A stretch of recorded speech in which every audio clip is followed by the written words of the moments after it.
ça me fait un peu bizarre d'avoir un micro pareil, hein, donc j'ai l'habitude de beaucoup parler avec les mains, puis là je ne sais pas trop quoi faire de mes mains.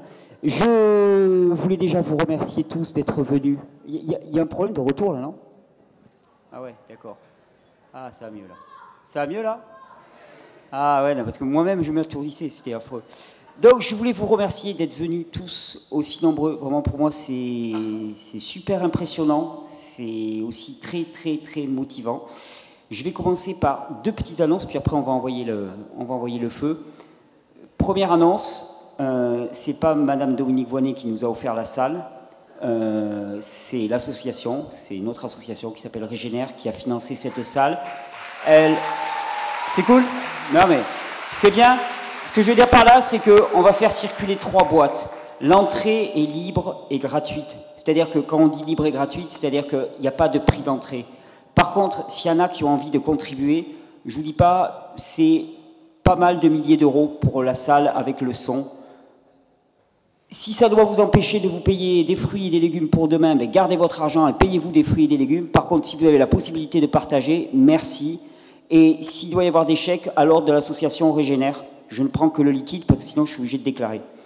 Autre chose, la salle, on est censé la rendre vers les minuit, sinon on aura un surcoût. Donc merci de faire en sorte qu'on puisse à peu près dégager vers ce moment-là. Déjà qu'on est quand même quasiment le double de ce qu'on avait déclaré, donc c'est un chouïa tendu. Voilà, on va essayer de faire les choses bien. Johan, tu feras circuler les boîtes s'il te plaît? Super, je te remercie. Mais sentez-vous libre vraiment de donner ou de ne pas donner. Bon, alors je suis censé être celui qui va redonner la bonne humeur. Donc ça va être la lourde tâche. Ouais, non, mais attendez, n'applaudissez pas tout de suite parce que je ne suis pas persuadé. Hein, moi-même, ça m'a... La dernière fois, pour ceux qui sont venus, on avait parlé d'homéostasie. Hein, alors, on va en reparler, mais là, j'aimerais bien démarrer autrement, avec ce qui me paraît le plus fondamental. Parce qu'en fait... On a beaucoup parlé ce soir des errements dans lesquels on avait pu aller, finalement, des additifs, des choses qui nous empoisonnent et tout. Et je me suis rendu compte d'une chose, en fait, c'est que pour moi, le plus gros empoisonnement qui est sur Terre, c'est l'ignorance. C'est-à-dire l'image que je prends souvent. Alors, je tiens à vous préciser, si vous êtes des habitués des vidéos, il y a beaucoup de trucs, vous les avez déjà entendus. Donc je suis désolé, j'ai tendance à me répéter, c'est Alzheimer qui gagne. Mais imaginons par exemple, celle-là je l'aime bien parce qu'en plus c'est une histoire qu'on a fait à un copain une fois. J'habite à côté de la frontière espagnole, donc j'ai des copains qui sont espagnols. Et une fois lors d'une soirée, lorsque j'étais jeune, pour rigoler, on a réussi à persuader un copain que la limitation sur autoroute c'était de 160 en France. C'est-à-dire qu'on lui a dit, copain espagnol, on lui a dit que la limitation sur autoroute était de 260 en France. Résultat, il s'est mis à rouler sur l'autoroute, hein, et puis au bout d'un certain moment, il s'en est pris une bien grosse dans la figure. Hein, il s'est fait arrêter, je crois que c'était la totale avec les motards et tout. Et puis sur le coup, il s'est dit, non mais comment ça se fait que je me fasse arrêter? La limitation de vitesse est à 160 et je roulais à 150. Sauf que manque de bol, comme moi, vous savez que la limitation de vitesse, elle est à 130. Hein. Et donc finalement, c'est un petit peu ce qui nous arrive dans notre vie. Hein. On parle de maladie, parce que finalement, ce dont tu as parlé Corinne, ce dont tu as parlé Gilles, ce dont tu as parlé, c'est finalement des produits qui génèrent quelque chose qu'on appelle la maladie. La maladie, c'est le fait de ne pas être au top de sa forme, que ce soit physique, psychique, mentale, émotionnelle. Et on a l'impression toujours que c'est quelque chose d'un petit peu inéluctable, qui nous tombe dessus. Vous savez, c'est l'histoire qu'on dit toujours, c'est oh là là, lui, il était en bonne forme, il était en pleine forme. Je parle trop fort ? Mais je sais pas, moi, avec ce micro, j'y comprends rien. Comme ça, c'est mieux? Comme ça, non, mais je peux tirer le micro, si vous voulez. Hein. Ah, moi, ça me va mieux. Hein. Non, comme ça, c'est bon? C'est bon? Ok, d'accord. Et donc, c'est l'histoire du gars qui marche dans la rue, qui a 45 ans, qui est en super bonne santé, et d'un seul coup, il y a une espèce de doigt vengeur qui lui tombe du ciel et qui lui dit « Toi, tu vas avoir un cancer. » Et puis alors là, il est condamné, et en 3 semaines, il est mort. Mais ça marche pas comme ça. C'est-à-dire qu'il n'y a pas de roulette russe, il n'y a pas de dé qui nous tombe dessus, il n'y a pas d'inéductable, il n'y a pas d'espèce de hasard, un hasard pervers finalement, qui ferait que sur certains ça tombe et d'autres ça tombe pas, qui ferait qu'on mène une vie normale et puis d'un seul coup, bim, ça nous tombe dessus. Ça n'a rien à voir avec ça. Il y a des lois, il y a des lois qui nous gouvernent. Et finalement, je réalise de plus en plus que la seule chose qui importe, c'est de permettre aux gens de connaître ces lois. Après, savoir ce qu'on va manger, après savoir ce qu'on va dormir, ce qu'on va dire, ce qu'on va penser, comment on va vivre, c'est le business de chacun. Mais à partir du moment où on connaît les lois, on peut choisir de les respecter ou de ne pas les respecter. C'est-à-dire, moi, ça peut m'arriver de choisir de ne pas respecter la limitation de vitesse. Imaginons, j'ai mon petit tout qui a 4 ans et demi, qui se coince le bras dans une porte, par exemple, et qui couine à l'arrière de la bagnole. Je peux vous dire que les limitations de vitesse, je vais en avoir rien à faire. Et j'ai roulé comme un fou pour l'amener aux urgences de l'hôpital pour qu'il puisse lui traiter son bras. Je prendrai un risque et je saurai pourquoi. Et si je me fais arrêter, que je me fais flasher, je m'en moquerai éperdument parce que je sais pourquoi je l'ai fait. Et donc, mais la connaissance de la loi, si je ne suis pas dans la connaissance de la loi, je suis dans une espèce d'arbitraire total. Si je suis dans la connaissance de la loi... Pardon ? Ouais, mais c'est un exemple, je suis vieux jeu, laisse tomber, c'est pas grave, c'est des vieux réflexes, c'est tout. Bon, alors je l'amène pas à l'hôpital, je le laisse gémir devant moi, voilà. Non, mais je l'amène pas à l'hôpital. Non, mais en même temps, il faut pas caricaturer. Je te dire, ma meilleure amie chez qui je vais aller, elle est médecin. Pour dire que j'aime beaucoup les médecins. Mais je crois qu'il faut juste qu'on travaille main dans la main, il faut qu'on arrête. Ouais, même à la portière. Non, mais on fait des catégories. Vous savez, tant qu'on est dans le blanc et dans le noir, dans le méchant et dans le gentil, on est encore manipulé. On est en permanence manipulé. On est manipulé par une espèce de manichéisme dans lequel il y a le bien et le mal. Pour moi, il y a ce qui est dans le sens de la physiologie, ce qui fonctionne et ce qui ne fonctionne pas. Et après, je crois que tous les hommes ont à cœur, quels qu'ils soient. Je suis désolé, là, moi, je vais vous faire mon naïf bon teint. Mais je ne crois pas au mal. C'est-à-dire, je ne crois pas que quelqu'un soit fondamentalement mauvais. Je n'y crois pas. Je pense qu'il y a des intérêts partisans, mais je pense que vraiment, je suis persuadé, quelque part, pour caricaturer et pour forcer un peu le trait, je suis persuadé que la nature de chaque être humain est une nature douce, aimante, bienveillante, et qu'après, il y a des espèces de couches qui se surajoutent là-dessus. Alors, des couches en termes de physiologie, des couches en termes de psychologie, de frustration, et que tout ça, ça transforme la personne, et ça fait que finalement, ce qu'on en perçoit, c'est quelque chose de dur, c'est quelque chose de pervers. Mais je ne crois pas que quelqu'un naisse mauvais. Je ne peux pas l'accepter. Et je ne crois pas que... Si vous voulez, en toute personne, il réside un potentiel de régénération. On va y revenir ensuite. Eh bien, en toute personne, ce potentiel de régénération, il est valable sur le plan physique, il est valable sur le plan spirituel. La conversion, elle peut toucher tout le monde. Moi, je vais vous raconter une histoire.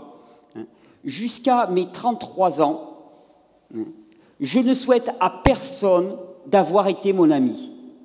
Réellement, j'étais une ordure. Sur le plan moral, j'étais une ordure. Déjà, à 10 ans, je piquais dans le porte-monnaie de mes parents et je leur mentais. Je n'ai continué qu'à faire que ça. C'est-à-dire que je mentais, je volais, je pratiquais la kleptomanie. Bon, le mensonge, n'en parlons pas. J'étais violent physiquement, moralement, verbalement. J'étais pourri. J'ai eu, alors entre guillemets, c'est jamais une chance, mais j'ai eu la chance d'être tellement pourri que ça m'a rongé jusqu'aux os, jusqu'à la moelle, et que j'en suis arrivé à me retrouver dans un fauteuil roulant, mangé par ma haine, mangé par mon acidité, et que, non content d'être dans un fauteuil roulant, j'ai enchaîné plusieurs arrêts cardiaques. Et qu'il se trouve que, à un moment, j'ai vécu une expérience très très forte pour moi, qui m'a fait comprendre que peut-être j'avais raté quelque chose quand même, parce que c'était pas très viable la solution à laquelle j'en étais arrivé.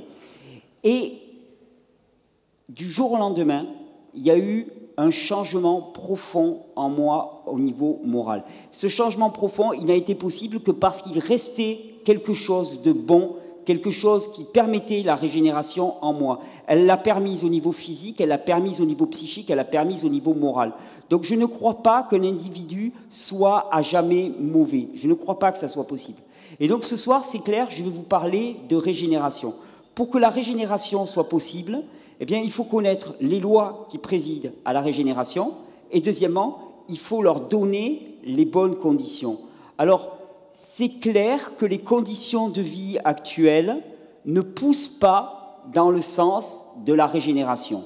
Et Corinne, Gilles, Claire ont listé les conditions qui font que le système actuel nous pousse plutôt dans un état de dégénérescence qu'un état de régénération. Je ne pense pas, ça c'est mon truc, hein. Je suis un peu du style bisounours, tous les copains ils se foutent de moi. Je ne crois pas à la théorie du complot, c'est-à-dire que je n'y crois pas. Je ne pense pas qu'il y ait des gens qui tirent les ficelles, je crois qu'il y a un état d'esprit, une culture qui est prégnante et qui est partagée, portée par différentes personnes à différents moments. Et moi-même, j'ai été véhicule de cette culture à une époque. C'est-à-dire de cette culture de la violence, de cette culture de l'accaparation, de cette culture du pour moi, toujours plus, j'en veux plus, je veux plus d'argent, je veux plus de gloire, je veux plus de... Voilà. Hein. J'étais véhicule de cette culture. Mais on peut aussi choisir de le déposer et de porter autre chose. Et donc, mon plus grand but, c'est que cette culture de la régénération puisse émerger. Et une chose dont on ne se rend vraiment pas compte, c'est que il n'y a pas de regard objectif sur le monde, il n'y a pas de regard objectif sur notre monde. Nous ne sommes que des sujets et nous n'avons que des regards subjectifs au travers de modèles. Et le gros challenge, je crois, à notre époque, c'est de changer de modèle, de changer de lunettes pour appréhender ce monde d'une autre manière. C'est-à-dire que nous sommes dans une idéologie de la maladie, hein, avec tout un système qui est prévu pour traiter la maladie, pour la gérer de la meilleure des manières. Nous sommes dans un système de la rareté, nous sommes dans un système de l'âpreté, mais tout ça, c'est pas, le monde tel qu'il est n'est pas comme ça. C'est le regard que nous avons et le modèle que nous lui appliquons qui génère ce genre de résultats. Ça peut changer du jour au lendemain. Donc, on va parler un peu de physiologie de corps humain, parce que sinon je vais me faire encore engueuler, parce que je ne voudrais pas parler de nourriture. Alors, on va parler un peu de nourriture, parce que je sais qu'il y en a beaucoup qui sont venus pour ça. On parle de régénération au niveau du corps humain. Alors pourquoi est-ce qu'on parle de nourriture toujours quand on parle de régénération? Parce que force est de constater qu'actuellement, et encore, ça se discute, hein, mais actuellement, l'un des facteurs de dégénérescence majeurs à l'échelle du corps humain est le facteur alimentaire. Alors je mettrai un bémol, parce que pour moi, il y en a un deuxième, un troisième, un quatrième même, mais bon, on va faire simple. Il y en a un deuxième, c'est le stress chronique, le non-respect des rythmes de vie. Et il y en a un troisième, c'est quand même la sédentarité. C'est l'absence d'exercice physiologique, de mouvement physiologique pour le corps, qui est une nécessité absolue. Mais bon, on va focaliser sur la nourriture et on va faire simple, c'est rapidement réglé.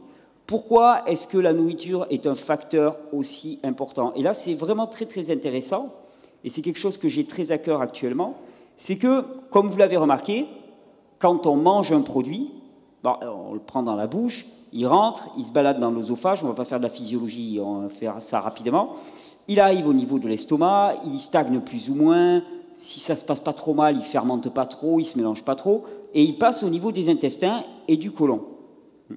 Et puis après, voilà, il est en partie absorbé. Le côlon étant l'endroit finalement où se passent les échanges entre le milieu extérieur, hein, et le milieu intérieur. Tant que ça n'a pas passé la paroi du côlon et des intestins, c'est toujours à l'extérieur. Et si ça passe, ça passe dans le milieu intérieur. Et ensuite, donc après, ça passe dans le sang et dans le milieu intérieur. Donc, toute chose qui va rentrer dans le corps humain va passer ce filtre, hein, cette paroi intestinale qui est censée être le filtre qui va faire la séparation entre le bon et le mauvais. Alors, dans un monde idéal, on se dit, on a un filtre, c'est tranquille, je peux mettre absolument n'importe quoi dans le gosier, ça sélectionne, à la limite, si c'est pas bon, direct in the toilet, et on n'en parle plus. Malheureusement, ça ne se passe pas comme ça, et c'est plus compliqué que ça. Parce que ça ne se passe pas comme ça, parce que les produits que nous ingérons actuellement ont une propriété qui est dite une propriété inflammatoire sur les tissus, qui vont faire que cette membrane, ce filtre qui devrait séparer le bon du mauvais, ne fonctionne plus de manière adéquate. Il fonctionne de manière aberrante. Ça a été mis en valeur par un professeur qui s'appelle Jean Seignalé, hein, qui était médecin au CHU La Péronie à Montpellier, et qui a mis en valeur ce qu'on appelle l'hyperperméabilité intestinale. Donc, il y a des produits aberrants qui vont passer dans l'organisme. Et il va y avoir un phénomène d'encrassement et de pollution dans l'organisme qui se passe. Mais plus avant, et ça me tient à cœur particulièrement actuellement, On est une civilisation, moi je dis souvent, on est issu de la pensée grecque. Les Grecs, la pensée grecque, c'est la pensée rationnelle, et c'est une pensée qui survalorise l'intellect. Le processus intellectuel est de loin celui qui est hyper valorisé. Je ne sais pas vous, mais moi, quand j'étais jeune, je faisais partie des comme ça, j'ai fait terminal C, donc je me la pétais. On allait voir ceux qui faisaient option sport ou option ce genre de trucs. Bon, ils étaient malins avec leurs gros biscottos, mais on se foutait un peu de leur poire. Pourquoi? Parce que nous, on était des intellectuels. Donc, on survalorise le fonctionnement intellectuel. Et donc, c'est amusant parce qu'on crée des idéologies qui nous correspondent. C'est-à-dire qu'on a survalorisé le fonctionnement intellectuel et l'intellect se suffisait à lui-même. Sauf qu'on a oublié quelque chose, c'est que le système nerveux, on vient de découvrir récemment que le système nerveux fonctionne, bon ça on le savait depuis longtemps, grâce à des produits qu'on appelle des neurotransmetteurs, qui sont essentiels pour le fonctionnement du système nerveux. Or, contrairement à ce que toute notre idéologie construite nous prétendait, 80 voire 90% des neurotransmetteurs ne sont pas produits dans le cerveau ou dans la boîte crânienne, mais ils sont produits dans les intestins directement. Et particulièrement, si vous avez entendu parler de produits comme la dopamine et la sérotonine, qui sont des produits qui sont en jeu dans tous les phénomènes d'addiction, eh bien, ils sont produits en très grande majorité par les intestins. Vous comprenez donc pourquoi c'est si important et pourquoi il peut y avoir autant de perturbations au travers de ce que l'on consomme, au travers de ce que l'on mange. Donc, on mange des choses qui sont inadéquates, on va voir ça tout à l'heure, et finalement, qu'est-ce qui se passe? Eh bien, ça vient perturber notre fonctionnement psychique, ça vient perturber notre fonctionnement physique. Il faut bien comprendre que le monde qui nous entoure est le reflet de notre mode alimentaire, que ce soit sur le plan idéologique, que ce soit sur le plan physique. C'est le reflet direct, c'est-à-dire que notre état psychique est directement conditionné par ce que nous mangeons. Notre état d'énervement, notre état de violence est directement conditionné par ce que nous mangeons. Dans la conférence de Russell, je ne sais plus comment, là, voilà, Russell Belloc, il le montre exactement, il montre comment dans des prisons ça a pu se transformer. Alors, pourquoi est-ce que ça peut se transformer? Ça, c'est toujours la question. Parce qu'on pourrait imaginer un organisme qui, comme une machine, s'use inexorablement. C'est là la différence fondamentale qu'il y a entre le corps humain et une machine. C'est-à-dire que, par exemple, je ne sais pas, moi j'ai un système avec des engrenages. Si je mets un peu de sable au milieu des engrenages, les engrenages vont s'user. Bon, si j'arrête de mettre du sable, l'usure va cesser d'augmenter, mais il n'empêche, l'usure sera là et elle sera présente. Et ça sera ad vitam aeternam. On pourrait imaginer qu'à l'échelle du corps humain, je me coupe, et puis je reste coupé avec ma plaie béante toute ma vie. On est rarement émerveillé par le simple fait que je me coupe, et puis quelques jours après, la coupure, elle n'y est plus. Et elle peut même disparaître complètement. C'est quand même quelque chose d'absolument fabuleux. C'est-à-dire qu'à l'échelle de cette plaie, il y a quelque chose qui se passe qui est de l'ordre de la réhabilitation, de la régénération. Alors ça, on l'accepte pour certaines parties du corps et pas pour d'autres. Et le principe de la régénération, c'est là où on en était la dernière fois, donc on fait une espèce de... Pour ceux qui étaient là lors de la précédente conférence, il y a un principe qui prévaut à l'échelle du corps qu'on appelle le principe d'homéostasie. Alors je vais vous le refaire pour ceux qui veulent prendre des notes, parce que c'est une longue phrase, mais je l'aime bien. Le principe de l'homéostasie, c'est un principe qui prévaut à l'échelle de tout le vivant. Tous les systèmes vivants, quels qu'ils soient, répondent à cette loi. Ça fait partie des lois absolues du monde tel qu'il a été créé, tel qu'il nous entoure. Ça fait partie des lois, d'ailleurs, qu'on devrait apprendre aux enfants. Ça, c'est quelque chose pour moi qui est juste incompréhensible. C'est qu'on devrait donner des manuels de vie aux enfants. Pas des manuels dans lesquels il est marqué « tu dois faire ceci ou tu dois faire cela », parce que ça, c'est à l'enfant de le décider. Mais des manuels dans lesquels il est dit « la loi, c'est la loi de l'homéostasie ». Voilà. Après, toi, tu fais ce que tu veux, tu la respectes pas, c'est ton business et c'est ton libre arbitre. Mais au moins, tu la connais, tu sais, et tu connais ce qu'il en coûte de l'enfreindre, et tu sais exactement ce que ça te rapportera de la respecter. Et donc, on sort d'une logique, tu dois faire ci, tu dois faire ça, mais plutôt on rentre dans une connaissance et dans un libre arbitre personnel. Et donc, cette loi de l'homéostasie, elle est fabuleuse. Moi, elle me fait jubiler chaque fois que je la dis. Donc, je vous la refais, j'aime tellement. Elle dit que tout système laissé à lui-même revient spontanément à l'état d'équilibre au travers d'une série de processus qu'on appelle des processus régulateurs. Et ça, pour moi, c'est le message fondamental que j'ai envie de porter sans cesse. Parce que je reçois sans cesse des messages de gens qui me disent « moi j'ai ça, moi j'ai ça, moi j'ai telle maladie, moi j'ai telle pathologie. Est-ce que ça peut se guérir avec le cru? Est-ce que ça peut marcher? Est-ce qu'un changement de régime alimentaire, est-ce que... » Et chaque fois, je lui dis « mais écoute, mon pote, enfin, écoute. Tout système laissé à lui-même, en l'absence de perturbation, revient spontanément à l'état d'équilibre. » C'est quoi l'état d'équilibre pour l'être humain? L'état d'équilibre, c'est l'état de pleine santé, physique, psychique, spirituelle, émotionnelle, c'est l'état de plénitude. Ce n'est pas simplement le fait de ne plus avoir mal au bras, c'est plus le fait de ne plus avoir mal au dos, c'est le fait d'être en joie, c'est le fait de fonctionner simplement, c'est le fait de respirer librement, d'être plein d'enthousiasme, c'est le fait de fonctionner à son optimum. Et donc, cette loi de l'homéostasie, mais c'est elle, cette belle promesse. C'est elle qui nous permet de comprendre pourquoi, quand on se coupe, ça guérit. Parce que tout système laissé à lui-même revient à l'état d'équilibre au travers d'une série de processus qu'on appelle des processus régulateurs. Et donc, tout le problème pour nous, c'est de comprendre qu'est-ce que c'est qu'un système. Bon, ben, un système, c'est un ensemble. Hein. Pour le coup, pour le corps humain, on va prendre un ensemble de cellules. Tout système laissé à lui-même. Alors là, déjà, c'est perturbant, ça.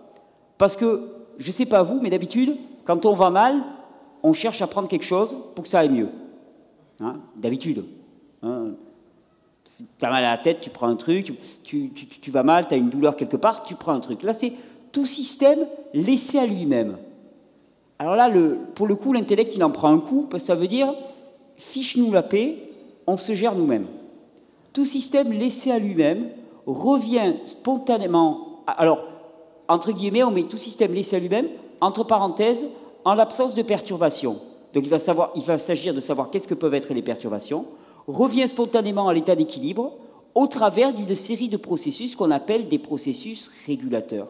Ce qui veut dire finalement que tout système à qui on fiche la paix, eh bien, il va revenir spontanément à l'état d'équilibre. Tout corps humain à qui on fiche la paix va revenir spontanément à l'état d'équilibre. Alors, ça paraît un peu énorme comme promesse. Hein.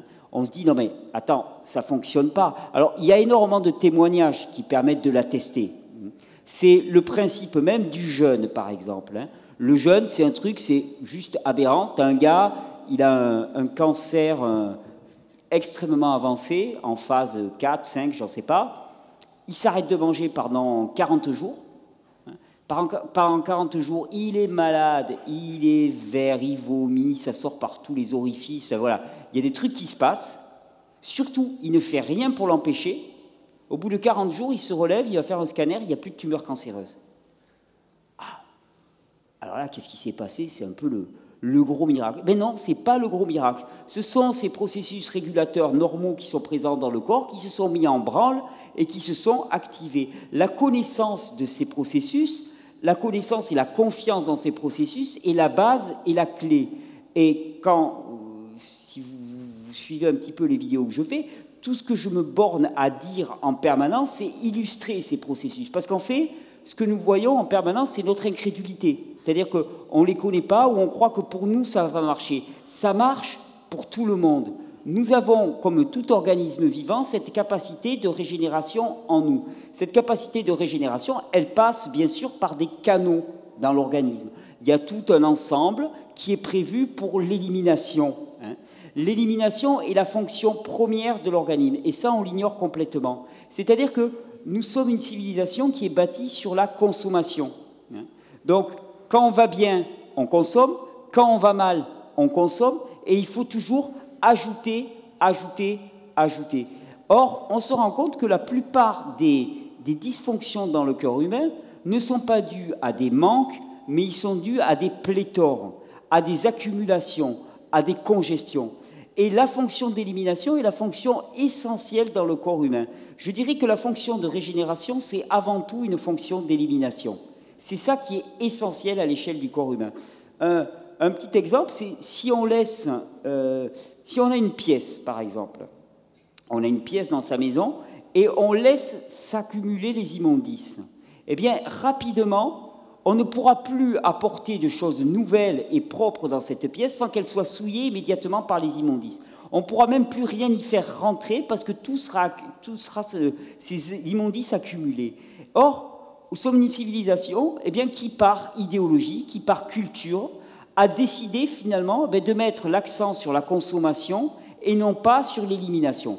Bim, méconnaissance des lois qui nous gouvernent, la première de ces lois étant, eh bien, il faut éliminer pour s'alimenter, hein, qui n'est qu'une espèce d'extrapolation au plan physique d'une loi qui est beaucoup plus grande que ça, qui dit il faut donner pour recevoir. C'est quelque part, il faut se vider hein, pour pouvoir accueillir du neuf. Mais ça, c'est une loi qui est ignorée, c'est une loi qui n'est pas enseignée, et pourtant, c'est une loi qui prévaut à l'échelle du corps humain.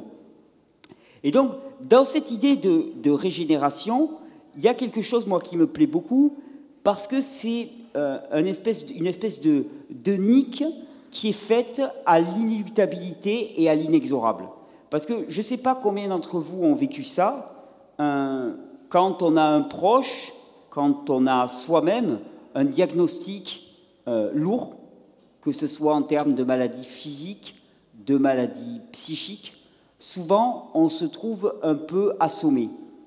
On se trouve assommé, on se trouve paralysé et on se trouve complètement dépendant. Dépendant pourquoi ?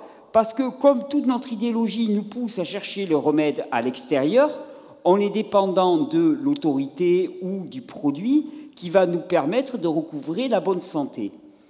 Si on comprend que tout le processus nécessite uniquement la réactivation d'un potentiel qui est à nous, qu'on appelle le potentiel de régénération, qui n'est pas quelque chose qui demande à être prouvé puisqu'il est présent à l'échelle de la coupure qu'on a au niveau du corps humain.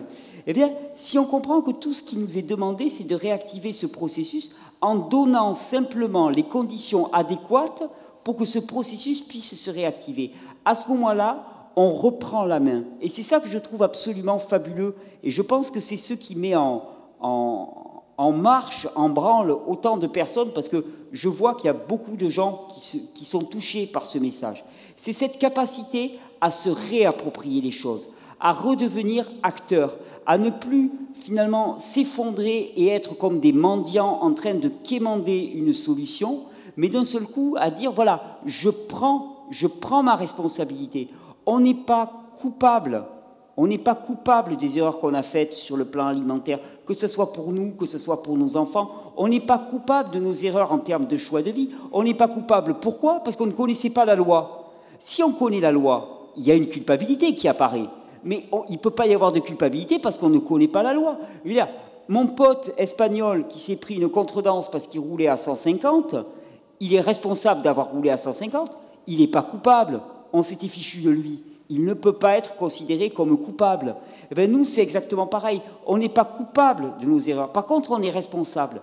Et ce qui est bon, en tout cas moi, ce qui est bon pour moi, et ce qu'il a été quand j'ai découvert ce potentiel de régénération en moi, c'était de comprendre que finalement, j'étais responsable et que ce qui avait été défait pouvait être refait, simplement en donnant les bonnes conditions. Alors, les bonnes conditions... c'est assez rapide à définir finalement. Ce n'est pas les choses les plus difficiles à définir. Souvent on se demande quelles sont les bonnes conditions pour voir un corps fonctionner de manière adéquate. Alors, par certains côtés, ça peut paraître un peu radical, ce que je vais vous proposer. En même temps, c'est dur de ne pas l'être. Parce que pour moi, dans la vie, il y a ce qui est adapté et ce qui est inadapté. Ce qui est adapté, c'est physiologique, et ce qui est inadapté, c'est poison. Entre les deux, pour moi, il n'y a pas de demi-mesure. Il y a ce qui est un bon carburant et il y a ce qui est un mauvais carburant. Alors après, on peut on peut fonctionner coup-ci, coup-ça avec un carburant à peu près correct pendant un temps, sauf que ça va induire une usure de la machine.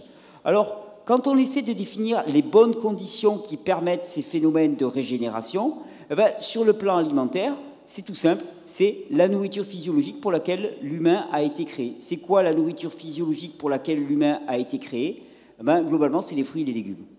Alors, on va dire, ouais, non, mais c'est pas varié, c'est pas marrant, c'est pas rock'n'roll, on n'est pas habitué à ça.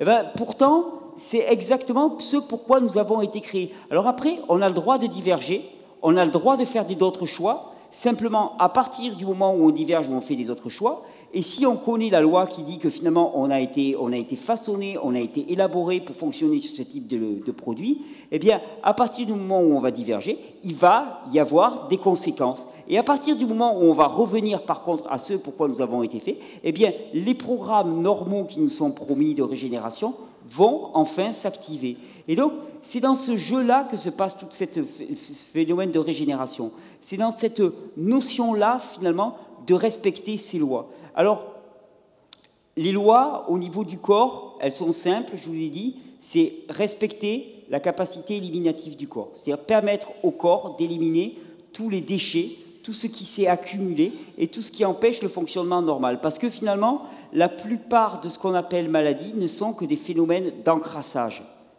C'est-à-dire que les fonctions sont présentes, mais simplement elles sont empêchées parce que le corps est encrassé. Encrassé par quoi? Par l'accumulation de produits qui ont traversé cette fameuse paroi intestinale, qui n'auraient pas dû la traverser et qui l'ont pourtant traversée et qui sont venus s'accumuler. Et finalement, ce qu'il faut vraiment comprendre, c'est que notre corps, il est formé d'organes. D'organes, de glandes, on leur donne des noms en fonction de leur spécificité. Ces organes et ces glandes, je le dis toujours, ben, ils sont formés de quoi? Ils sont formés de cellules. Et toutes les cellules du corps n'ont que 3 besoins. C'est-à-dire que ce n'est pas la peine de chercher plus loin. Toutes les cellules du corps ont 3 besoins. Le premier besoin, c'est s'alimenter, se nourrir. Le deuxième, c'est respirer. Le troisième, c'est éliminer. Si une cellule voit ses besoins remplis, ces 3 besoins-là remplis, alors à ce moment-là, la cellule fonctionne bien. Si un groupement de cellules voit ses fonctions remplies, alors ce groupement de cellules, qu'on va appeler un organe ou qu'on va appeler une glande, va fonctionner de manière adéquate. Si un groupement d'organes ou de glandes qu'on appelle un corps humain voit ses besoins remplis, eh bien à ce moment-là, le corps humain fonctionne de manière adéquate à tous les niveaux. Donc, on a tout dit. Il faut qu'il soit alimenté de la bonne des manières. Il faut qu'il soit alimenté aussi en oxygène de la bonne des manières. Et il s'agit que la fonction d'élimination soit assurée. Une fois que c'est fait, ça marche. Il n'y a pas d'espèce de petites options qu'on ne connaît pas. Il n'y a pas de petits secrets de fabrique qui soient gardés derrière. Non, ça marche à partir du moment où on respecte ces 3 besoins. Et finalement, dans ce que je dis, je passe mon temps à dire, ben finalement, respectons, apprenons à respecter ces 3 besoins, et en particulier le besoin d'élimination, qui est le besoin premier.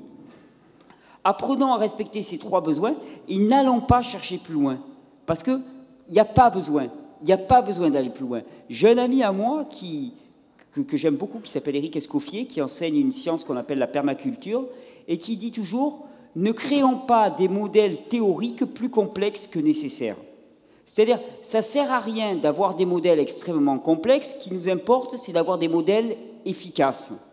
Ce modèle qui dit que finalement, ben, toute cellule, tout organe, tout organisme n'a que 3 besoins, c'est-à-dire s'alimenter, s'oxygéner et éliminer, il est largement suffisant pour comprendre le fonctionnement du corps humain et pour lui permettre un fonctionnement optimum.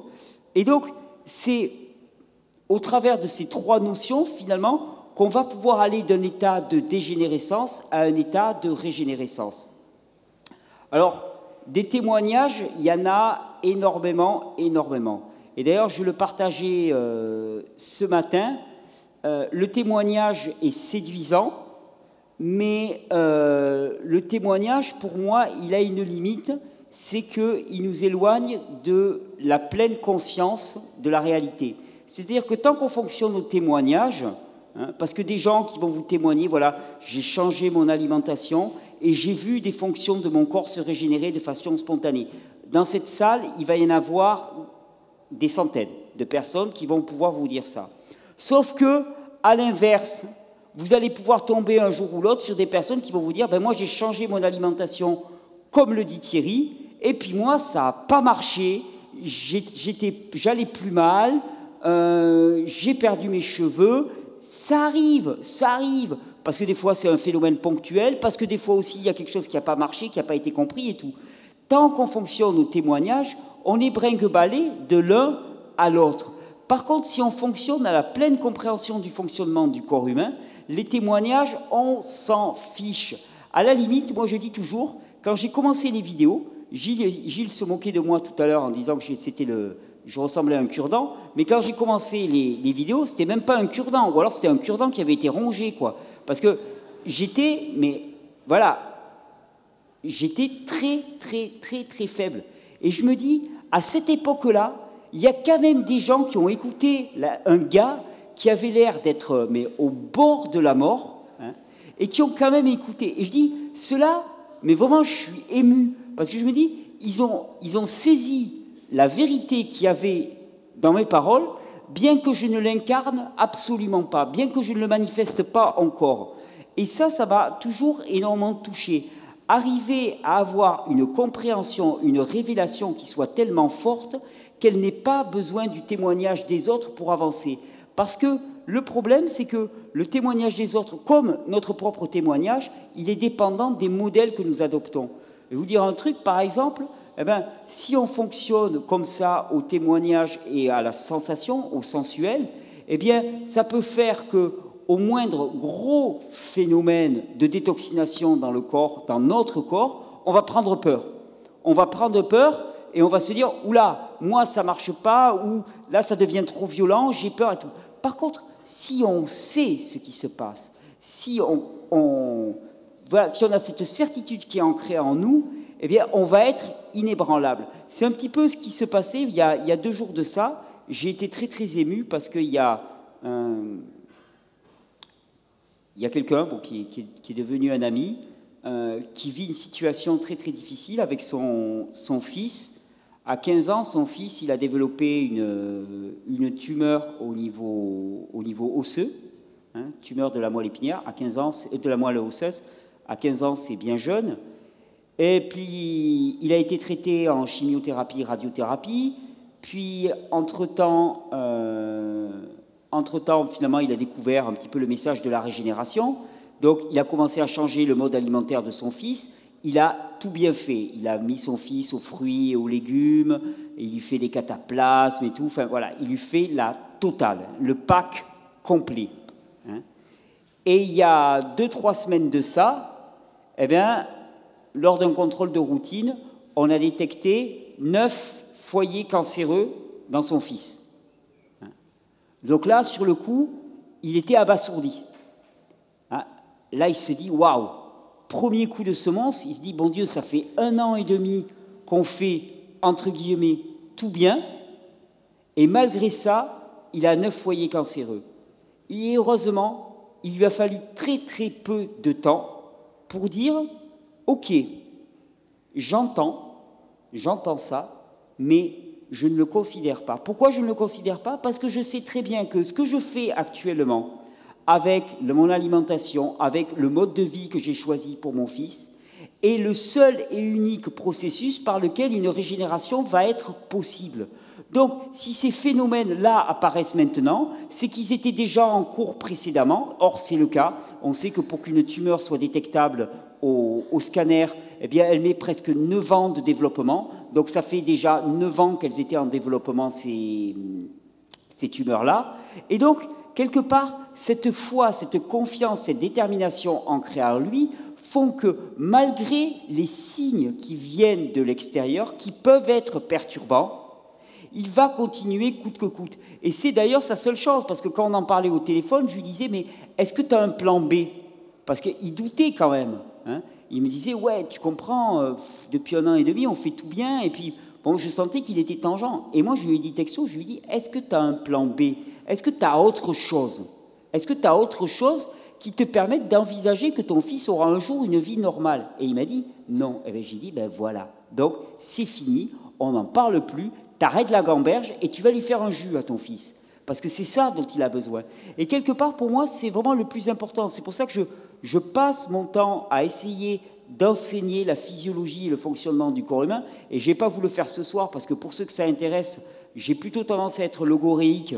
Donc il suffit d'aller sur un site qui s'appelle vivrecru.org, qui va bientôt s'appeler régénère.org.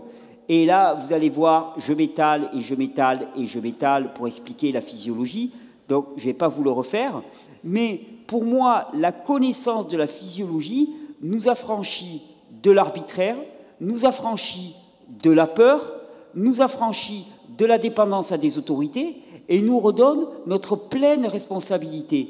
Et c'est ça que je trouve absolument fabuleux, c'est retrouver cette pleine responsabilité. Et il y a de la joie là-dedans pour moi. Il y a vraiment de la joie dans le fait de se réapproprier ses propres choix pour soi et pour ses enfants. Il y a de la joie dans le fait aussi de se dire finalement, j'en suis arrivé à un point, suite à des choix de vie, j'en suis arrivé à un point et j'en suis arrivé à un constat de fatigue, d'usure, que ce soit physiologique, que ce soit psychologique. J'en suis arrivé à un constat parce que j'ai fait des choix, mais ces choix, je peux les remettre en cause, je peux les changer. Et de nouveaux choix vont découler mais quelque chose de tout à fait nouveau, de quelque chose de tout à fait neuf dans ma vie. Et je ne sais pas si vous vous rendez compte, mais à n'importe quel âge, avoir la possibilité de se dire, voilà, je vais commencer quelque chose d'autre. Je trouve ça, moi, absolument extraordinaire.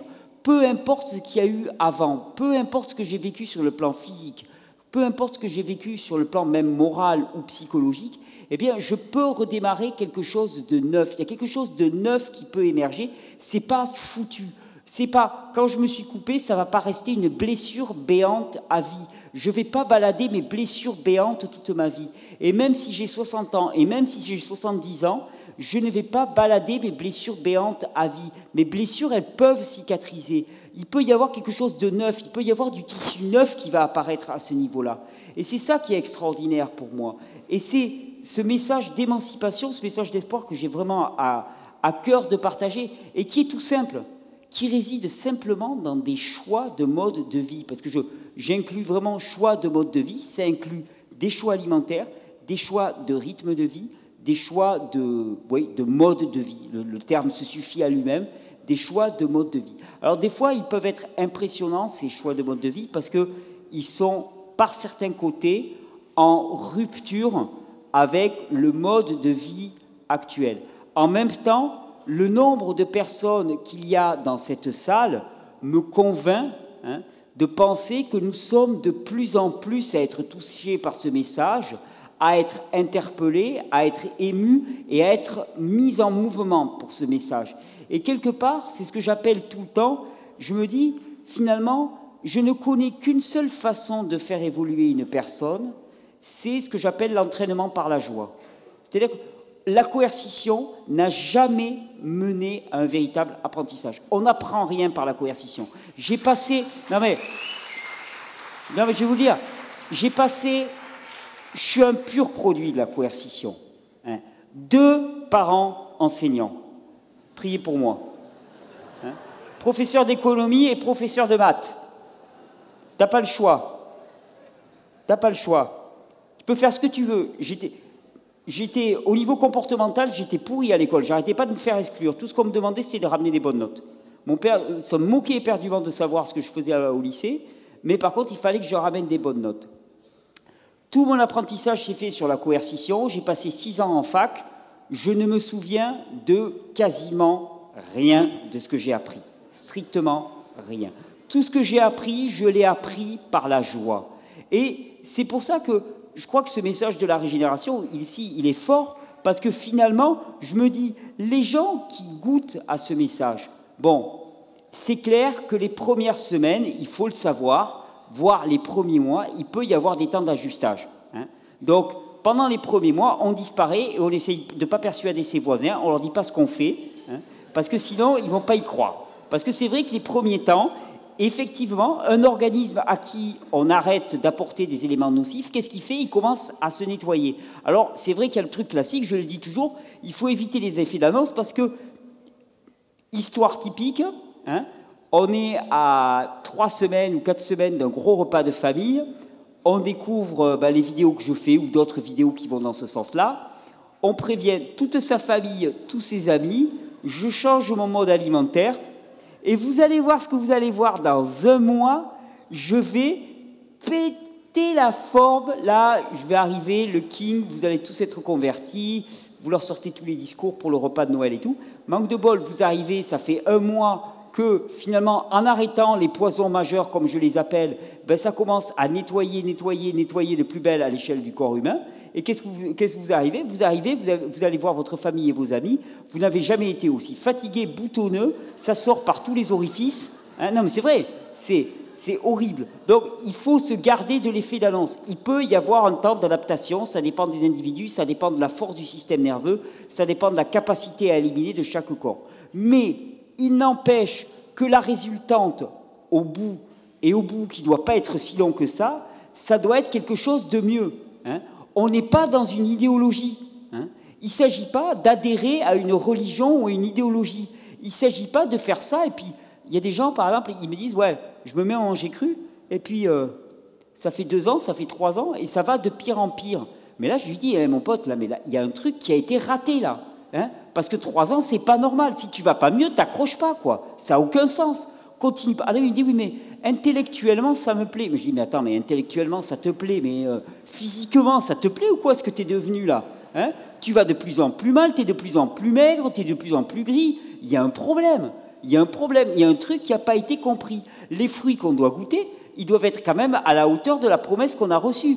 On te parle de régénération, on te parle de la peau qui va cicatriser. Si ta pellée, elle est de plus en plus béante, hein, il y a beau avoir un gars sur Internet tout maigre qui te dit 4 heures durant que ta plaie, elle doit cicatriser. Si elle ne cicatrise pas et que tu vois qu'elle ne cicatrise pas, il y a un moment où il faut lui demander des comptes. Hein. Alors à lui, où il faut se demander des comptes, il faut dire qu'est-ce qui ne va pas. On n'est pas dans une idéologie. Par contre, ce que je sais, c'est que la plupart d'entre vous peuvent témoigner que passer un temps d'adaptation, il y a de la joie, il y a du mieux-être. Et ça, moi, c'est ce qui me rend joyeux, parce que je sais qu'avec ça, on va contaminer réellement cette société, parce que ça va être la contamination par la joie. C'est-à-dire que quand quelqu'un... Moi, je pense à quelqu'un... Non, mais...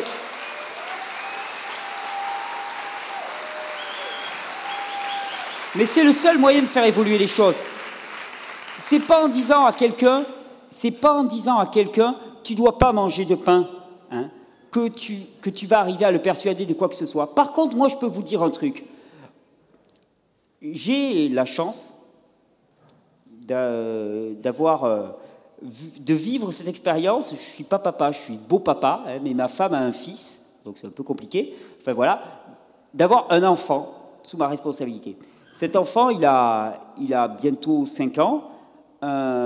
Il a grandi en lui épargnant, on va dire, tout ce qu'on appelle les poisons majeurs, gluten, produits laitiers, et ainsi de suite, et en ayant une très très forte proportion de cru. Quand il est chez nous, il mange que cru. Quand il est chez son papa, c'est un peu plus rock'n'roll. Mais enfin voilà, globalement, au niveau alimentaire, il a été vraiment très préservé. Au niveau de l'éducation aussi, je suis assez admiratif de ce que ma femme a mis en place, mais elle utilise des techniques de communication non violente avec les enfants, et c'est quelque chose d'absolument extraordinaire. Ben, je peux vous dire que quand on va chez des amis, que vous avez leurs enfants qui ne sont pas capables de rester plus de 2 secondes sans faire des cris dans tous les sens, sans s'agiter, hein, sans se taper ou sans s'agripper aux portes, sans pousser des petits cris, on dirait des hyènes survoltées, hein, et qu'à côté, on a notre petit tour, mais on dirait le Bouddha, quoi. Il les regarde comme ça, et puis... Je vais vous dire mieux que ça. L'été dernier, un phénomène extraordinaire. Et c'est pas pour lui jeter des fleurs, hein. Je l'aime beaucoup, mais bon, je connais ses limites au gamin aussi. Mais l'été dernier, pareil, il y avait une famille d'amis qui était chez nous. Hein. Gamins sous gluten. Donc tout de suite, ils ont vu les différences de rythme. Et ils sont venus nous dire, non mais attendez, c'est le bonheur quoi d'en avoir un comme le vôtre. Comment ça se fait? Alors bon, on leur a expliqué le facteur alimentaire. Puis on essayait de leur expliquer aussi le facteur éducation non violente, accueil des émotions. Ça leur parlait pas trop. Ça leur parlait pas trop. Mais je vais vous dire, il y a eu un phénomène qui a été extraordinaire, c'est qu'à un moment, les deux gamins, ils se sont disputés pour une question de trampoline, parce qu'il y avait une trampoline, et puis ils voulaient faire tous les deux du trampoline. Et donc, ils descendent du trampoline, et il y avait le premier, le gamin des copains, qui était en larmes, qui criait, tout ce que tu veux. Et puis, il y a le petit tout, l'autre petit tout, qui s'appelle Auriel, hein, qui descend, il s'arrête, il nous regarde tous, et il nous dit « Je suis vraiment pas content ». Alors déjà, puis il nous regarde, il nous dit « Je suis vraiment pas content, je vais aller à la maison et je vais crier ». Et nous, on le regarde avec deux yeux ronds comme ça, il s'est barré, il a fait une trentaine de mètres, il est rentré dans la maison, il a fermé la porte, on a entendu crier, il est revenu, il était serein. Ben, je peux vous dire que les amis... Non, mais c'est pas pour se jeter des fleurs. Ce que je veux dire par là, c'est que les amis, ils nous ont demandé comment on fonctionnait, sur le plan alimentaire et sur le plan éducationnel. Pourquoi? Parce qu'ils avaient envie d'avoir ça à la maison. Eh bien, c'est valable sur le plan alimentaire, c'est valable pour le changement. Tout changement qui se fait par la joie, par le désir de l'autre, sera un changement profitable. Tout ce qui se fait par la coercition ne marchera pas. Et c'est pour ça qu'en matière de changement alimentaire, je dis toujours, si vous voulez induire, que ce soit pour vous-même ou que ce soit pour les autres, des changements alimentaires, faites-le par la joie, en rajoutant des choses. C'est-à-dire, je dis souvent, ne pensez pas à enlever des produits, rajoutez. Rajoutez des produits qui vont contribuer à votre bien-être physique, c'est-à-dire des fruits et des légumes crus. Le reste s'enlèvera de lui-même automatiquement. Commencez à rajouter. Rajouter de la vie, rajouter du fruit, rajouter du légume, rajouter des jus de légumes, rajouter des jus de fruits, de manière à ce que peu à peu ça prenne la place, mais par un phénomène de remplacement par quelque chose de meilleur, par quelque chose qui donne plus de pêche, plus de joie. Et non pas en supprimant, en étant toujours dans le « tu dois enlever ça, tu ne dois pas faire ça, c'est mal de faire ceci, c'est mal de faire cela ».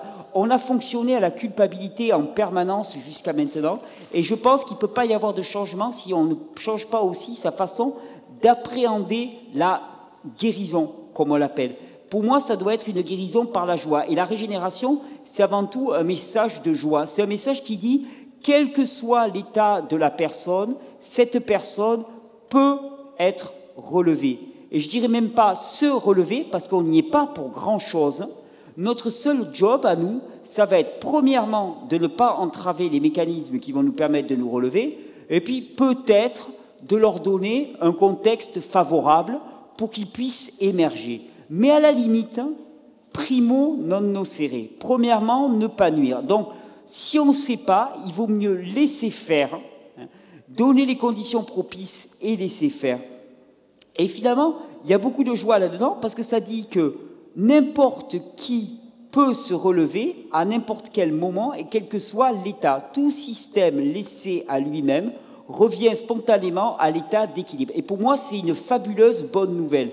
C'est une fabuleuse bonne nouvelle qui se partage, c'est une fabuleuse bonne nouvelle qui se vit.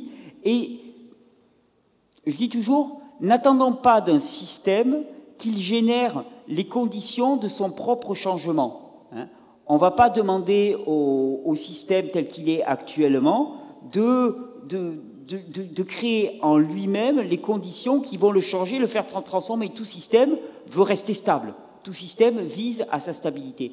Par contre, dans ce message de la régénération et dans cette rupture qu'il y a fondamentale, eh bien, il y a une réappropriation personnelle.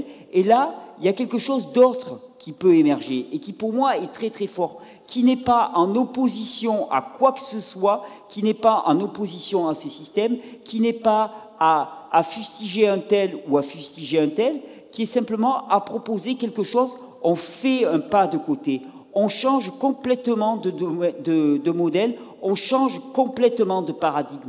On n'a plus à cracher sur l'ancien paradigme, on l'a simplement oublié. C'est autre chose. Les lois ne sont pas les mêmes. Les lois qui prévaut ne sont pas les mêmes.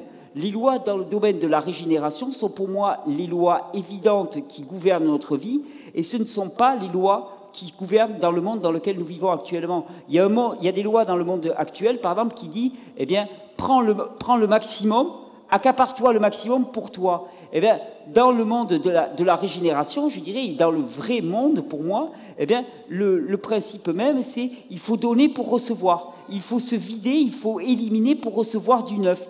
Donc, c'est une loi complètement différente. Donc, on ignore les lois précédentes et on n'a pas à s'y opposer, on n'a pas à taper dessus, on n'a pas à perdre de l'énergie pour ça. Et donc, dans ce message de la régénération, il y a aussi ce formidable appel à faire un pas de côté et à vivre quelque chose de radicalement autre, avec un autre modèle, avec des autres paradigmes, et qui vont nous donner des autres fruits, des fruits qui sont à la hauteur de ce qu'on espère. Et donc c'est pour ça que vraiment la compréhension du corps humain, la compréhension du fonctionnement physiologique du corps humain est essentielle. Et s'il y avait une chose, moi, que j'aimerais bien voir transformer dans les écoles, ça serait cet enseignement, que chacun sache comment fonctionne un corps humain, que chacun sache à quoi servent les organes, à quoi servent ces mots qu'on utilise. Parce que finalement, connaître les conditions qui président à son fonctionnement, c'est intéressant et c'est essentiel. Et d'ailleurs, ça a suffi pendant des millénaires aux hommes pour se maintenir en vie. Hein. Ils n'avaient pas besoin de savoir exactement comment fonctionnaient les choses pour savoir comment vivre. Hein. Il y avait des... Pardon ? Oui, aux hommes, aux femmes, je suis désolé. Oui, c'est vrai. Non, mais quand je parle aux hommes, c'est le genre humain. Le genre humain. Oui, non, femme. Non, mais ce que je veux dire, c'est que les lois, le plus important est de connaître les lois qui président au fonctionnement normal du corps humain. Ensuite, pour quelque part sortir d'une idéologie et rentrer dans un nouveau modèle, il peut être nécessaire d'apporter de la compréhension. Et c'est pour ça que cette connaissance de la physiologie, cette connaissance simple de la physiologie, est importante pour moi, est vraiment essentielle. Et c'est quelque chose aussi qui est extrêmement joyeux. C'est-à-dire que je tenais à en témoigner, mais il y a toujours de la joie chez des personnes d'apprendre comment fonctionne leur corps. Essayez avec vos amis, essayez dans des soirées de discussion. Non mais, je vais vous le dire parce que j'ai vécu ça récemment. J'étais dans une soirée, je vais rarement dans des soirées où il y a beaucoup de monde et tout, je m'en méfie, ce genre de truc. Et surtout que la plupart du temps, je suis largué. J'ai pas la télé, j'ai pas la radio, j'ai pas les journaux. Donc... ouais, non, c'était à peine si je savais qu'on avait changé de président, que c'était plus Sarkozy, alors j'étais largué, quoi. Donc pour les conversations, je ne suis pas le sport, je ne suis pas les trucs comme ça. Et donc, je me retrouve dans une soirée comme ça, et puis ça partait mal. Il parlait de, je sais pas quoi, les histoires de quenelle, je ne savais même pas ce que c'était cette histoire, donc c'était rigolo. Enfin voilà, il partait là-dedans, puis alors moi je me disais, allez, encore un truc, ou une soirée où je vais faire, enfin voilà, je vais faire le décor parce que je vais avoir rien à dire. Et puis, il y en a un moment qui dit « Oula, j'ai mal au foie ». Et puis il monte son foie là. Là, je dis « Oula, là, mon gaillard, attends, tu te lâches pas ». Et je lui dis « Non, mais attends, je vais t'expliquer un truc, mon pote. Là, t'as pas le foie. C'est pas le foie. Le foie, il est là. » Ah, il me dit « Ah mince, alors c'est pas au foie que j'ai mal. » Alors je dis « Non, il va falloir que tu choisisses ton côté là. » Et puis on est parti à parler de physiologie. Hein, et on s'est retrouvé à faire un cours de physiologie avec le tube digestif. On a suivi le trajet des aliments. On s'est enfin, en tout cas, moi, je me suis éclaté et les gens... Non, mais les gens qui étaient là se sont éclatés. Réellement. Comprendre comment nous fonctionnons, ça amuse tout le monde. C'est quelque chose à partager. C'est quelque chose à partager aussi avec les enfants. Hein. Et c'est vraiment important, cette connaissance. Parce qu'on nous fait accumuler des connaissances sur des tas de choses. Et il y a des principes de base qu'on ne connaît pas. Moi, je reçois des questions tous les jours de gens qui me disent « Qu'est-ce qu'il faut que je mange? Qu'est-ce qu'il faut que je boive? Combien de temps il faut que je dorme ?» Mais vous vous rendez compte que c'est un constat d'échec. C'est un constat d'échec que nous ne soyons pas capables nous-mêmes de déterminer. Enfin voilà, on ne devrait même pas avoir à réfléchir pour ça. Est-ce qu'un animal a besoin de réfléchir à ce à quoi il doit manger, combien il doit dormir, et ainsi de suite? Non, ça vient spontanément. Bon, mais cet apprentissage-là, il est essentiel, et cette transmission, elle est essentielle. Et donc, dans ce message de la régénération, c'est aussi ça que j'ai envie de porter. Alors, en lui-même, c'est très très simple. En lui-même, s'il y a une seule chose à savoir, c'est tout système laissé à lui-même revient spontanément à l'état d'équilibre. Ça veut dire que quoi que ce soit que tu vives, hein, quoi que ce soit que tu aies vécu, hein, on s'en fout de ce que tu as vécu étant bébé. On s'en fout de tes traumatismes de l'enfance. On s'en fout de tes accidents de vélo. On s'en fiche. Tout ça, ça peut se réhabiliter sur le plan physique, sur le plan physiologique. Il n'y a aucune limite. Les seules limites que je connais, c'est notre incrédulité qui freine les choses et qui empêche les choses. Pourquoi? Parce que notre incrédulité, elle nous fait ne pas croire que c'est possible pour nous. Non, pour moi, ça ne va pas marcher. Pour moi, ça ne va pas le faire. Et finalement, on ne met pas en place les conditions qui vont le permettre. Mais la bonne nouvelle, c'est que rien de ce que nous avons vécu dans notre passé, rien des traumatismes qui nous ont conduits jusqu'à aujourd'hui, aucun de ces traumatismes ne sont inguérissables. Et je crois que le plus important aussi dans ce message de la régénération, c'est d'arrêter de se définir par rapport à notre passé. Arrêter de se considérer simplement en se regardant dans un rétroviseur. J'ai vécu ça, j'ai vécu ça, j'ai vécu ça, que ce soit sur le plan physique ou que ce soit sur le plan physiologique.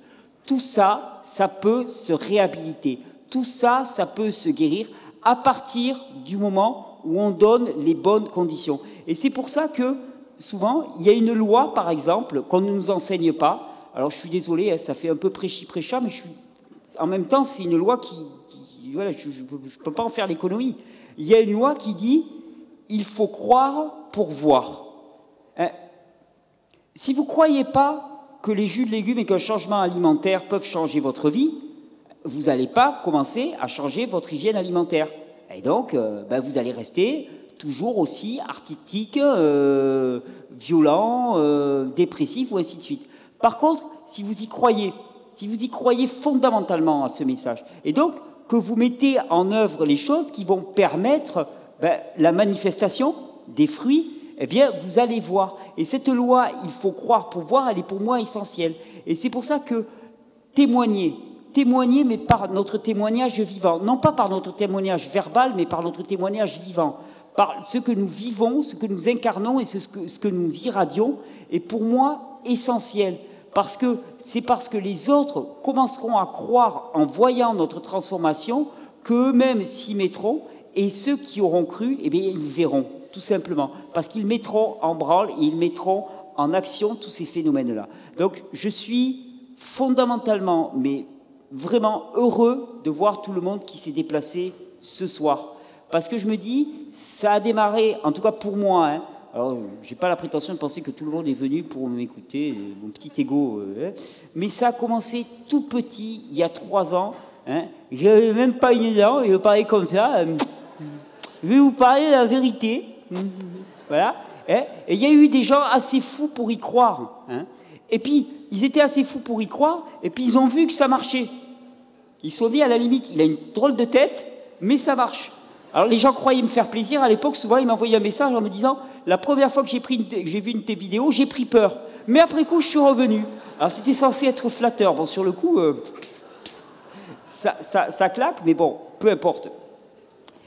Mais ce que je veux dire par là, c'est que je vois que ça grossit, que ça grossit, que ça grossit. Et surtout, ce que je vois, et moi qui me touche énormément, c'est qu'au départ, la question, elle est souvent, j'ai une arthrose, j'arrive pas à digérer, j'ai un cancer, donc c'est un problème purement physiologique. Et une fois qu'on commence à attraper le fil, ou à se faire attraper par ce fil-là, eh bien, ce qui en découle, c'est immense. C'est un changement radical de nos modes de vie. Et c'est une promesse formidable pour le monde qui vient.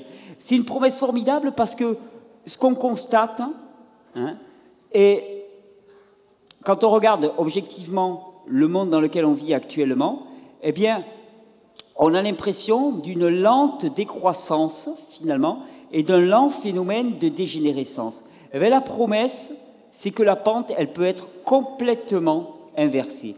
On peut remonter. C'est-à-dire que les générations suivantes, eh bien, elles vont pouvoir avoir des conditions de vie, elles vont pouvoir avoir un patrimoine, elles vont pouvoir avoir physiquement, physiologiquement, environnementalement, quelque chose qui sera meilleur que nous. Et ça, je trouve que c'est l'une des plus formidables choses dans lesquelles on puisse s'investir actuellement. Moi, j'allais dire que ça me fait marcher. Je ne suis pas je pourrais pas vivre dans un monde dans lequel je me dis, mes gamins, ils vont avoir des conditions qui vont être pires que les miennes. Or, actuellement, dans le modèle dans lequel on est majoritairement, c'est le cas. C'est-à-dire que l'espérance de vie diminue et ainsi de suite. Oui, mais ça, c'est pas inéluctable. Il suffit de faire un pas de côté, hein, il suffit de faire quelques choix en matière de mode de vie qui vont avoir mais des conséquences. Parce que à partir de ce que tu manges, eh bien, il va y avoir comment tu le produis, automatiquement, tu vas t'y intéresser. Et qu'est-ce que tu fais de ta vie? À quoi tu consacres ta vie? Ouais, mais les légumes que je mange, ils viennent d'où? Et ainsi de suite. Et donc, il va y avoir toute une cascade de conséquences sur le plan économique, écologique, et ainsi de suite. Et finalement, le modèle qui produit certains fruits, eh bien, il suffit de faire un pas de côté et on peut passer à un modèle qui va produire des fruits radicalement autres. C'est-à-dire que ce n'est pas perdu. Le combat, il n'est pas perdu. Et il n'y a même pas de combat. Il suffit de faire un pas de côté et il n'y a même plus à combattre. Le combat, il est terminé. Et donc, c'est pour moi ce message vraiment fondamental que j'avais envie de partager. C'est arrêtons de nous battre. Hein, arrêtons de lutter contre. Hein, arrêtons de faire toujours contre. Arrêtons de stigmatiser des personnes. Hein, et contentons-nous de témoigner par notre joie et de contaminer ce monde par notre joie, par notre santé. Et si effectivement ce que nous avons saisi est meilleur, alors tout le monde viendra à nous. Tout le monde. Je connais personne. Et imaginez, vous êtes chez vous, vous êtes dans votre jardin, vous êtes en train de vous embêter tout seul. Puis à côté, vous entendez les autres, ils sont dans la piscine et tout, ils poussent des cris, ils sont en train de jouer et tout. Il y a un moment où vous allez regarder par la haie, vous allez vous dire, mais qu'est-ce qu'ils font là? Et puis s'il y a une porte, il y a un moment où vous allez avoir envie de passer pour les rejoindre, automatiquement. Je connais personne qui reste délibérément dans la douleur, qu'elle soit physique ou psychique. Tout le monde y viendra. Tout le monde, automatiquement, y viendra. Tout ce qui nous est demandé, c'est de l'incarner, de le manifester, d'en témoigner si on nous le demande, et le reste se fera. Je vais vous dire, c'est déjà gagné. Pour moi, c'est déjà gagné, c'est juste une question de temps. Et cette notion de c'est déjà gagné, c'est quelque chose que je voulais vraiment partager avec vous pour terminer aussi, parce que pour moi, elle est puissante, cette notion de c'est déjà gagné. C'est quelque chose que je partage souvent avec des gens qui me disent, voilà, moi, j'ai tel trouble physique, je suis dans la douleur actuellement, je suis malade. Et en même temps, je sais que cette personne, je parle avec elle, elle a compris comment fonctionne réellement la physiologie du corps humain et quels sont ses véritables besoins. Alors à cette personne, je dis, tu n'es plus malade, tu es déjà guéri. Tu es déjà guéri. Pourquoi ? Parce que tu as compris quels sont les besoins de ton corps et tu as compris le chemin qui va te conduire à la guérison. Donc tu as déjà gagné. Tu as déjà vaincu la maladie et tu as déjà vaincu la mort, d'une certaine manière. Maintenant, il va falloir le temps pour que ça s'incarne à l'échelle de ton corps, pour que ça se manifeste à l'échelle de ton corps, mais tu as déjà gagné le combat. Tu as gagné le combat du renoncement, tu as gagné le combat de l'apathie, tu as gagné le combat qui te faisait te dire finalement « je suis accablé ». D'un seul coup, tu as compris, tu sais qu'est-ce qu'il faut faire pour t'en dégager. Donc, tu as déjà gagné. Et donc, c'est ce message aussi, à partir du moment où une personne comprend la physiologie et les besoins du corps humain, hein, eh bien, le combat, il est déjà gagné. La personne n'est déjà plus malade s'il faut juste le temps pour que ça s'incarne. C'est valable à l'échelle de la société, c'est valable à l'échelle d'un corps humain. On a déjà gagné. À partir du moment où on a la connaissance et la compréhension, on a déjà gagné. Bon, ben, bonne soirée.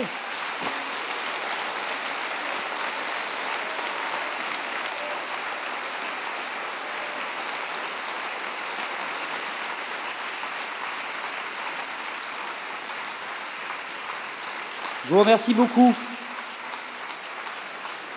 Je pense que si vous regardez les vidéos, vous savez que ça part souvent dans toutes les directions, donc je ne vous cacherai pas que je n'avais strictement rien écrit. Donc je suis désolé si c'est parti un peu dans toutes les directions, je ne sais pas faire autrement. Hein. J'espère que vous avez trouvé des nourritures qui vous ont convenu dans cette conférence. Je vous remercie, et les mots sont très, très faibles de ma part, je vous remercie d'être venus aussi nombreux. C'est vraiment magnifique. Vous recevez toute ma gratitude.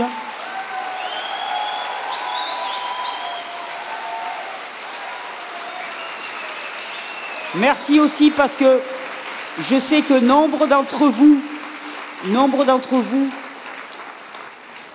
vous lancez, vous vous investissez, vous passez le message. Je reçois des témoignages fabuleux de gens qui me disent « Ouais, moi je suis allé voir mes voisins, je leur ai apporté ci, je leur ai apporté ça. » C'est en train de prendre une proportion gigantesque et c'est énorme. C'est vraiment énorme et c'est beau et c'est bon. Et c'est beau et c'est bon. Alors merci, merci, merci.